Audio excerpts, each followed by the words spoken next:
What's up, guys? This is the first official IAM3 Lab podcast, A Drink of an Artist. And today we have none other than Pension, Hi, guys. aka Arnoldisdead, aka, if you go really far back, Zan Frank. So we're starting to enter the electronic world now. Exactly. Now we're getting into electronic. That was the first to come up. You know what I'm saying? Like what it came from, and the ticks and tacks. So now we're getting into electronic, and everything's getting better. So me and the mom and my daughter, we split up. So, and then me and the duo that I was in with Nico, we had a separate. So DJ Child Support, I was like not gonna keep the name by myself. It was just gonna be weird, and especially when I was having a baby girl, making wubs was not gonna be cool. I wanted to kind of like make something more pleasing, and since I really like house music, I feel like there's like you know, every person that really is into dubstep kind of likes house music, and every person that really loves house music loves dubstep, but they still have their separate. I don't know what's going on, but I hope we fix that. Like good music is good music. In my opinion, though. No. I mean, usually when one show that's dubstep drops house, or you're doing house and you drop dubstep, usually the crowd gets a very strong reaction. Yeah, bro. Because the contrast is like so strong. It was like Sing John Summit and Subtronics. Right. That's what I'm saying. Yeah. That's an insane combination. So insane combination. you got some really gnarly stuff sometimes, and then like of course if you want to see any artist for the style, you see them when they're playing by themselves. Right. You know what I'm saying? Like. Or in a club where they're playing like 3+ hours. So jumping into the electronic world, it was a different ball game, but same concept because I came from one industry or one side of music already, so I understand how the business side of it works. Yeah. So I started digging deep into like my roots, and I started saying, you know what? Let me start making like, you know, some house music with some like Latin influence, and I got to stumble upon Rich Music. Yeah. And Rich Music, we still work together. I actually signed with them at one point. They have Setch, Daleks, Pow, just the biggest artists in the world, you know what I'm saying? And they're literally one of the largest independent Latin record labels in the world. Yeah. So I was able to work out of the studio. Yeah. Great facility. Insane facility. So, long story short, it's like I'm seeing all this Latino music coming through. No, Latino, ¿cómo es? Latino music. Música latina que estaba pasando por el edificio. By the way, I speak Spanish. I'm Cuban. I'm Cuban American. So, well, we had all these Latin artists coming through the building. It gave like, you know, like I've never heard Spanish dubstep before, so but Latin house sounds more pleasing, especially, you know, making people to dance and stuff like that. Yeah. So now, I don't know if you guys know Steve Haddad and Andrew Berman. Okay. They work Prodigy Artists, which is Vioro, Nightmare, bunch of artists. Really great management team. You know, really good mentors of mine. They taught me a lot of stuff and brought me around really great people. I was in the room with Berman and Beaky, really dope producer friend of mine, and we were like, damn bro, like, so how are we gonna rebrand DJ Child Support? And then Berman was like, well, what's Child Support in Spanish? And then Beaky was like, Pensión, la pensión. And then I was just like, Pensión, la pensión. It rolled off so smooth. Yeah, because like I think one thing I like about DJ names, I don't know, the opinion of mine, it's always the 2-syllable word DJ names. I get that they're cool. It's just an aesthetic. I don't know. It's like fashion, you know? Yeah. Keep it simple. Exactly. So I was like, damn. And then Pensión, like, aside from it being like a DJ Child Support rebrand, it also means money. Yeah. So it's like, that's something I would definitely enjoy and I stand behind. I'm pretty sure everybody wants to make money, especially doing the things that they love. Imagine doing the thing you really dream of doing and making money off of it. And then being able to now use that money and take care of your family and take care of heal stuff. Like, be able to do things, you know what I'm saying? Like, be Santa Claus for Christmas. Yeah. You know? Like, do the things that, like, when you were growing up and your parents raised you and they took care of you, like, you be able to reciprocate that and bring it back out. That's something I feel like, as a role, as when you get into this position, the things you should be looking into, rather than the party or the vices, because it's always going to be there. Coming from my experience, it's always going to be, the girls are always going to be there, the boys are always going to be there, everybody's going to be there. You know what I'm saying? But at the end of the day, like, you have to make the moral, conscious, right decisions to understand that you have a job to do, to be able to hypnotize the people, take them into a trance, and heal them through music, through house music. You know, house music goes at the rate of your heart rate, you know? Literally. So, it literally does. So, we're literally moving to our life's heartbeat. Music to that. Like, I'm pretty sure it heals a lot of things, and that's why people love it, and it doesn't matter where you are in the world, house music is universal. So universal. And that was one thing that embraced me into the genre, where it's like anything could be accepted. It doesn't matter how weird, how quirky, you know what I'm saying? Shit, you could even do G-House, like Bijou. you can experiment like, to your you heart's do like desire. other crazy stuff. It's crazy. And you can take it any lane. And that's why I really fell in love with the electronic music space and the whole thing as a whole. And I was super committed at that point and be like, hey, at the end of the day, this is a headspace where I would love to be a part of. And something that I would love to do for the rest of my life. Where I went from the last 10 years being behind the scenes, working behind a computer at a music studio. Yeah. To now being able to be the front man of my own production. Yeah, your own artist. Exactly. Yeah. That takes, it feels so rewarding being able to work so hard into something, or all the days that, you know, I imagine or look at myself and be like, damn, like, what am I doing this for? It's like, well, shit, I spent my whole 20s doing this. Like, so now when I'm going through my 30s, I'm be able to see the success from that. And then on top of that, it's not like I'm done working. Now it's like I have a full, like, now I could look at production and learn every day and take myself to that level now. Now that I understand the concept of a compressor and saturation and gain staging and hearing and mixing and just all the you know what I'm saying, headroom, everything. And understand how the thing works. It really changed the game for me.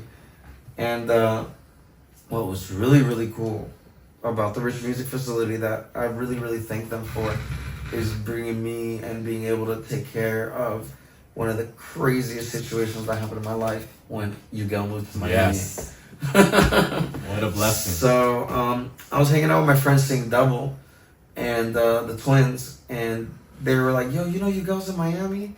And I was like, damn, let me, on some funny thing, I was like, I know he's not going to respond to a DM. He gets DMs all the time. But let me see who he follows. Yeah. Let me see who he follows. So I see that he follows a good friend of mine named Sebastian Grock. And he's one of the best guitarists in the music industry. He makes guitars for so many records. He has tons of placements, He's insane. So, but the two people he's following back out of all the people I know from like the industry, he's only following him and another person I really don't talk to. Yeah. So I messaged Sebastian, and I'm like, "Yo, could you put us in a group chat? Yeah, that would be amazing to set us up." Yeah, and he's the best person because he just put it together. And then Hugo was like, "Hey, you know, I'll come to the facility. Yeah. I'll check it out. Let me see what you got going on." And I was like, yes, because they have an actual, like, you know, they know each other. Yeah. And, so long story short, Sebastian, he introduces me to Hugo, and I bring Hugo to Rich Music, and, you know, you want to know a funny story? Yeah. You want to know a funny story? The first day I hang out with Hugo, so I finally meet him, and he comes to the studio. We're at Rich Music. Yeah. I'm in the A room. We're about to show each other the music we both make. We're catching a vibe, you know, he's liking the studio. Dude, Setch gets to the studio. Yeah. You know what happens? He needed the A and the B room. Usually, like, and there was already a session. There's like 2 sessions going on, but I wasn't signed to Rich Music yet, and the other producer was. Yeah. Yes. So it's priority. You know, yeah. it's just That's it's just what it is. What it is. I wasn't expecting Session D Mellow Flow to come. Yeah. Nobody was. I booked the session through the proper channels and everything, but we share the space. We're a family unit there. And dude. Into like an hour, 2 hours hanging out with Hugo, bro. I get kicked out of the studio. Like imagine, like, hey, imagine, homie, like it's just. Yeah, you finesse the situation, and then the situation turned a little south. No, I finessed the situation. The situation finessed me. Yeah. So. Yeah. When that happened, Damn. Yeah. Damn. This is why I look up to you guys so much. He looked at me and he was like, because I was like mad, you know, I was like a little bit frustrated, like, you know, and he laughs at me. He's like, you're so fucking, what's that word? Damn, because he said it in French. Yeah, that's why. Yeah. What is that word? Spoiled, yeah. Okay. So he's like, he goes to me in French. You're spoiled, bro. Like, what the fuck you bitching about? Like, I think fucking, he made the Morenita record literally on his headphones. Yeah. So it's like, yeah. He's like telling you, like, you have like $1 million studio and you're upset because a bigger artist came in there because they really need it. And you're like, it's okay, like, relax, like, stop being so spoiling. Like, stop being so spoiled. And he was like, you know what? Do you know where we could get the good tacos? And I was like, yeah, the taco stand. So I took him to where you brought me to, actually. Yo, that's funny. Fucking changed the game for me. Oh my god. Taco stand. Yeah. Yo, y'all gotta sponsor me. Stop playing. So I take him to the taco stand. I take him to the taco stand, and you know, we're just chopping it up. And he looks at me and he's like, hey, I really want to do this record, Secreto, from Chencho Corleone. We just need a really big artist for it. He did the production for it, and I was like, okay, I'll bring the artist, we'll finish it together. And now this is like a pivot angle in my career at the studio. Because like now I'm at Rich Music, I still haven't been signed yet, right? Yeah. But now I have the, you know, one of the largest Latin house DJs. Literally. If not the top Latin artist house DJ in the world. Skyrocketing right now. And he's still going on the world. He's the number, you know what I'm saying, number 1 for Latin house, you know what I'm saying? He's Hugo, man. Hugo. However you guys pronounce it, he's the man, bro. He's the boss of that shit. Yeah. He really brings that Ibiza style house really to Miami, and he knows how to really control the crowd and really have tension and really, you know,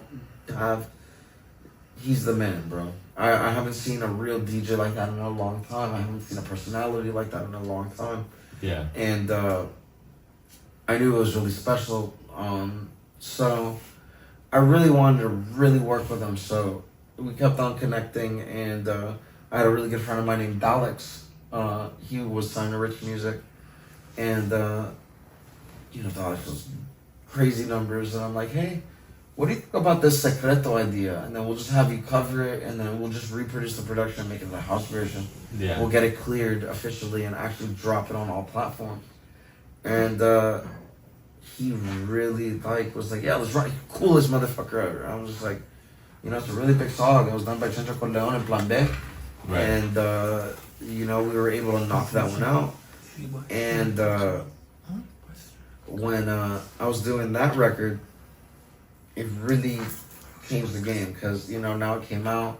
Blondish, you know what I'm saying, jumped on the record as well. How did that happen, actually? You guys was like, we need a Tra Tra part 2. Yeah. You know? So, that's, you know, and the thing about Eso Secreto, if you're Latino, you know how deep that song goes. Your parents know that song type shit. It's like a generational one. So, if you know Chencho's voice, it's legendary. So, You know, that's the cool thing about that. You know, we made an iconic, timeless piece of art right there. We captured a moment. Yeah. And our friendship, him moving to Miami, me getting into electronic space, and me getting into where I'm getting into today. And the cool thing about it now is like he's been able to mentor me and show me the ropes into what it really is like to be a real house music DJ. You see what I'm saying? And really do all those things that the greats do. And I'm blessed to be able to be right around them. To right be next able to to do yeah, that. yeah. So that's what we're doing. And when we're talking with Hugo and stuff like that, I got a lot of surprises. You know, we were part of Make the Girls Dance Records. You know, we got a lot of things in the works, and there's a lot of part twos and stuff coming out. And that's that one. You know, I meet a lot of cool friends like Red Tape. I go to LA. You know, Red Tape's the homie. I come back here to Miami. All the homies are DJing. Like, there's just so many people. There's just so many people. So much going on. Yeah, man. And it's like, it's refreshing now. It's like, oh wow, it's not like SoundCloud, but it's like this is cool. We were all in a pandemic, and now we're like making super music. Yeah, like, man. and then I've been, you know, having the production years under my belt. It helped me be able to transition to stuff I really wanted to make. It's like now if I think about something in my head and I hear the songs, I kind of like know how to put that on a computer. Yeah. You know? Put it together, yeah. So that was a life-changing situation for me. And then now recently, I had my first LA headline debut at the Moxie Hotel in Level 8. And, you know, Diplo showed up to the show. He even messaged me asking me about what songs I played. And, you know, they super GOAT legend. Anderson .Paak pulled up. Hugo pulled up. All the homies pulled up. All the girls pulled up. Everybody pulled up. People from Miami even pulled up. Yeah. You know, so it was just like, now I'm having like a whole 360 moment where like, you know, my hard work is starting. I'm starting to see cool things happen with the music and the time that I put it into the studio.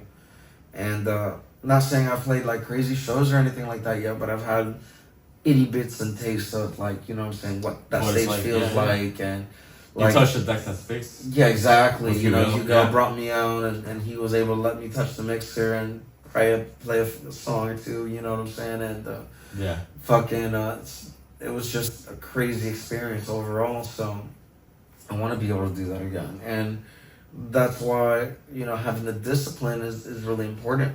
You know, not partying all the time and just wasting energy for no reason. Right. You know, I'm using every little beat, every itty bitty piece of things that I need to do the proper way.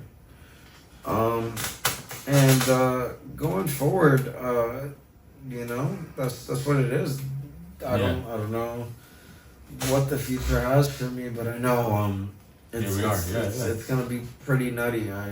I've learned in life not to put expectations on anything and just to wake up into every new day, like if it's a new day, and just take it for what it is. You know what I'm saying? And just capturing every moment. I feel like that's what's important. That's beautiful, man. So that's beautiful. No, the future's bright for you. You got a lot of things in the works. You got Hugo. You got events coming up.